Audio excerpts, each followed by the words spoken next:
Okay, so this is the tutorial, the piano tutorial for Lazarus by Circa Survive. This is the first video tutorial that I've done for any song, and I hope to do them for each new song that I cover, each of my new videos, and I hope to go back to some of my old videos and do them for those old videos.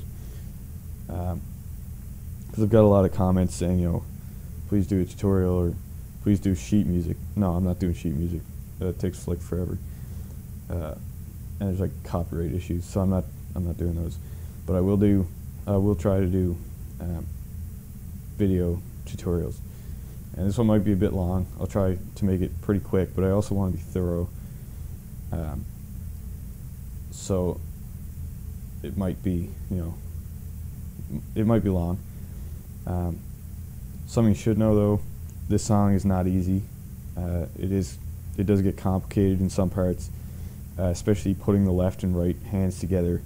I'm not going to show you the melody because if you listen to the recording, you just pick it out, and if you have the lyrics, you can kind of play along.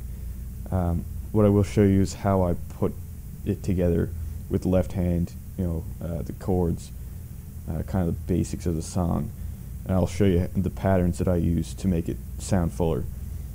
So let's start with the first chord in the song is F sharp. It's F sharp major. This is what it sounds like. The chords that you'll need to know for this verse are you need to know F sharp major. This chord right here, it's like an E minor with a B minor on top because the song is in B minor. That's the key of the song. So you need to know that one, just that quick one. It's like G major with the F sharp on top. You'll need to know B minor, A major. It's pretty basic. Those are just chords. The way I play, the way I put the chords in, I tend to use power chords a lot. Now, my rule of thumb is don't use 3-note power chords below C minor, or below C, this C down here, because then the sound gets too cloudy. Then I just use the octaves. It sounds cleaner. It's still powerful, just cleaner. So you see I use the F sharp major, or they're not major or minor, they're just the power chords, because they don't have a third, they don't have any third note. But I like to play with them a bit, so it adds a bit of variety to the song. So in this, instead of just using a block chord, I use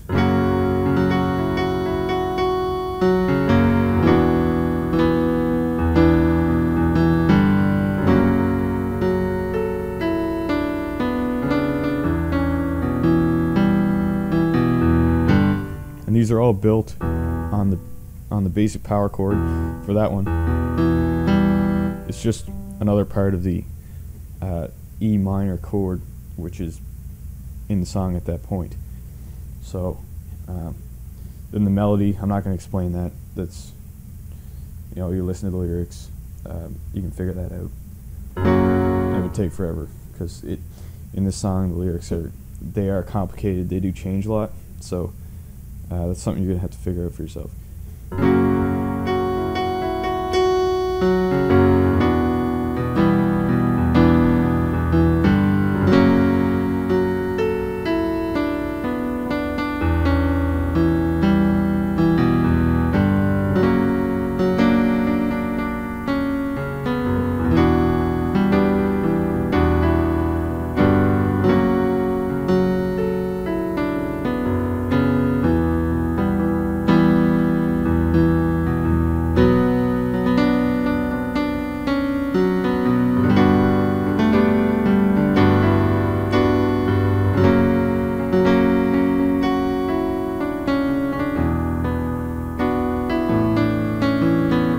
So that little ending part that goes into the chorus, it went from that E chord thing with the B to just B minor, and like the other chords used was this G with the F sharp on top, and A major. Again, using the same kind of patterns and randomization, I guess, of the left hand, and the three fingers you'd use for those power chords. You kind of get to use them autonomously, I guess. So they kind of work on their own. So you can focus on the right hand, which has the melody with chords at the same time. You can choose to add chords or leave them out. It's up to you. It just adds fullness to the song. Like,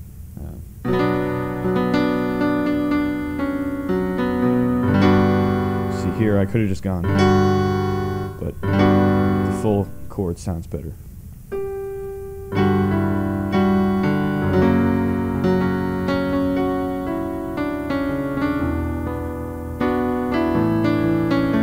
Also, you notice I put a lot of trills in.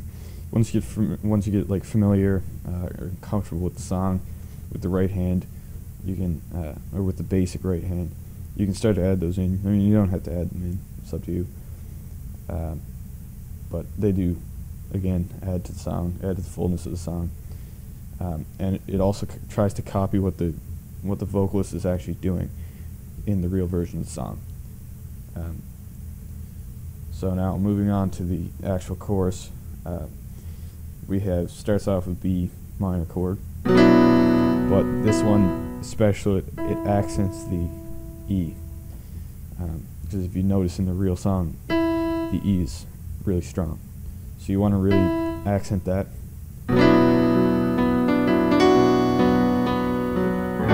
And I also have kind of a walking thing going on in the bass.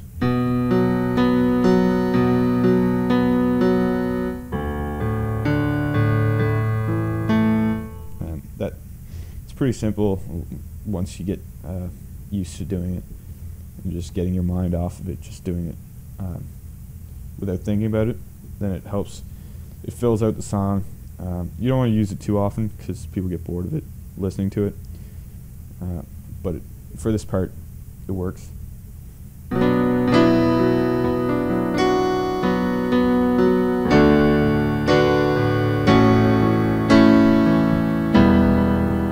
Also, for this part of the song, the bass is louder, so you're going to move the power chords down. If they go down below the C, change them to just the octaves so it doesn't cloud the sound.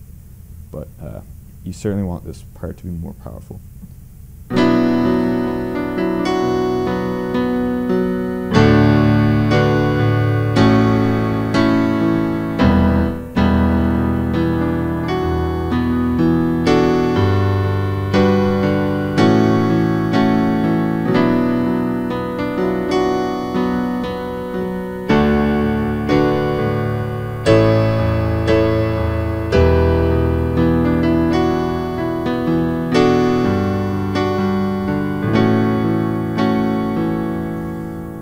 After the chorus, it goes into this kind of not really intermission, but just like a part in between, because everything that we've played up to now will repeat itself after this small part, and the part is.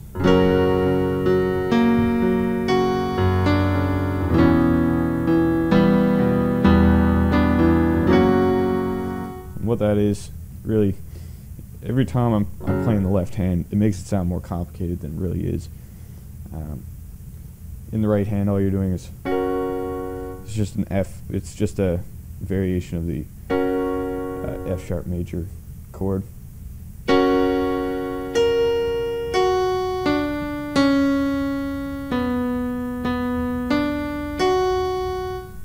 That's all it is. And you add the chord with the chords that it's surrounded by with it.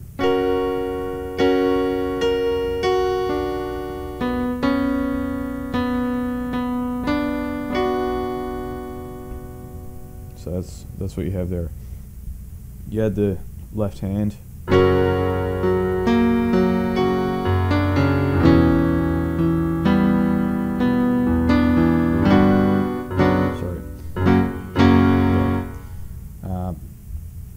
Then from there, it goes right back and repeats the whole, everything that we've played up to before that little inter thing.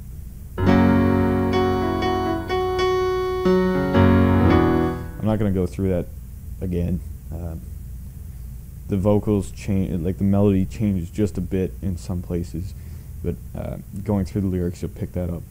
It's always helpful to play with the lyrics in front of you, especially when you're learning by ear, because then you know where you are in the song, and if you can remember the song in your head, I would listen to it a bunch of times over, so you can get it, you can hear it in your head when you're reading the lyrics. Then that really helps you decipher what the vocals are doing. So the only difference about this, after this whole part has been repeated, so we repeat the verse going into the chorus and the chorus, except at the end of the chorus, instead of going to that part, it goes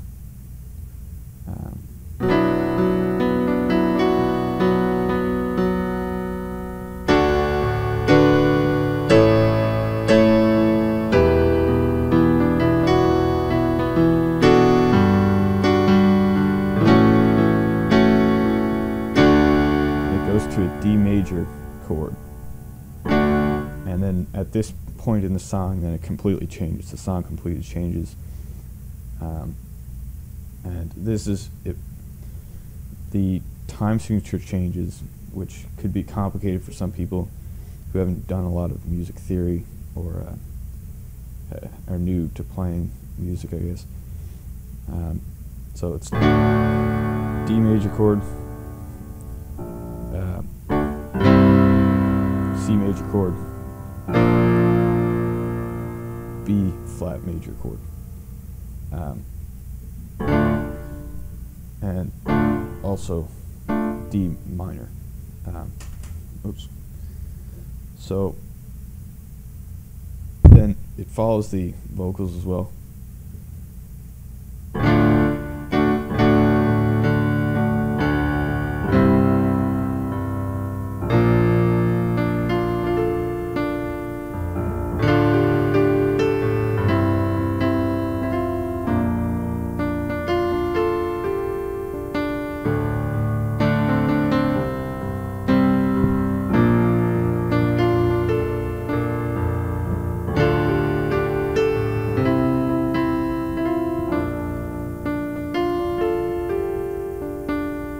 Here's where it changes.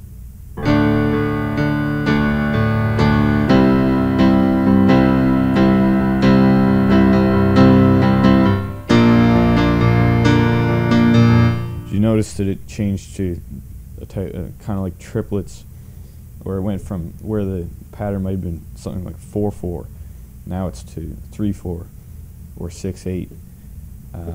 Really changes. At that point where it changes, it's kind of an odd place to change. It's in the middle of the chord pattern, which makes it really unexpected. And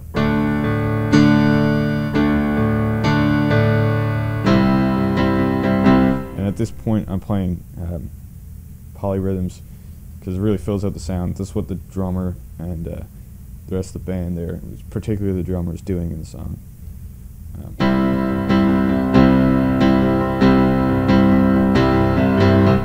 There's kind of a pause, but not very long, just like lift off, hands, release pedal, then it goes into, and this is really heavy too, like, or really loud.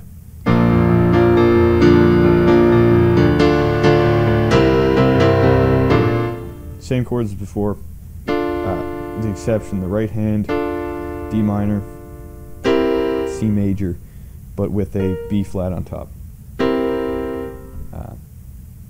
And then it goes back to D minor.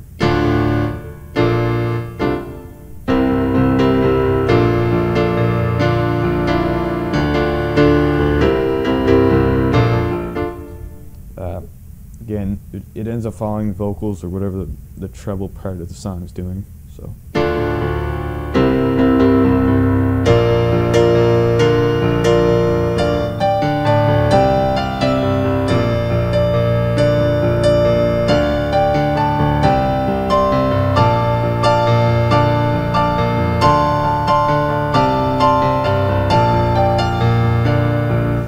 You can't really see that. Here, I'll show you the bottom part, or the left-hand part, continues that same way till the end of the song. The right-hand part changes. Now, see, I'm going to compress the ending. The ending's this whole section, the ending part, is like 2.5 minutes long in the real song. But because it repeats, it's just repetitive without different lyrics, because there's no lyrics in just the piano. It can get kind of boring, or it's just repeating, and I like to cut that out so it doesn't get dull, because it's supposed to be a really powerful part. So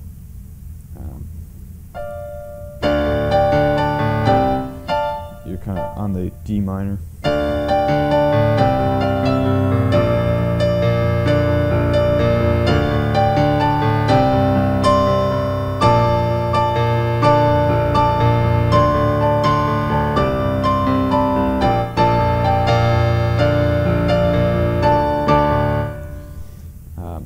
Then it actually ends with so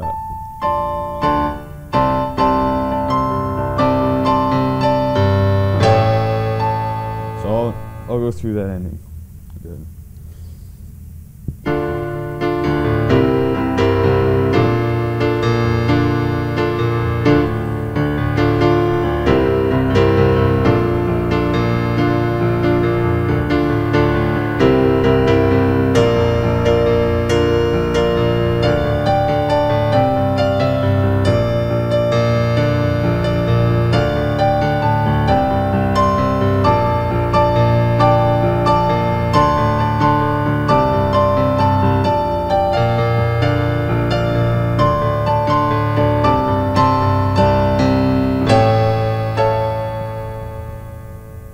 So you're ending on A major with a G at the top, and then it goes up to A. So it's a clean A major. And that's the end of the song. So you can choose to shorten that like I did, or you can choose to just repeat the different sections, like when I was playing that instead of, that. You can choose to do that 4 times, then up here 4 times, and then up here another 4 times, because it repeats like 16 or 20 times, and that's kind of long. So you can choose to keep it shorter or keep it longer. But yeah, so that's the song. I hope you enjoyed the tutorial. Hope it was helpful, and hopefully I'll get around to doing them for all the other songs too.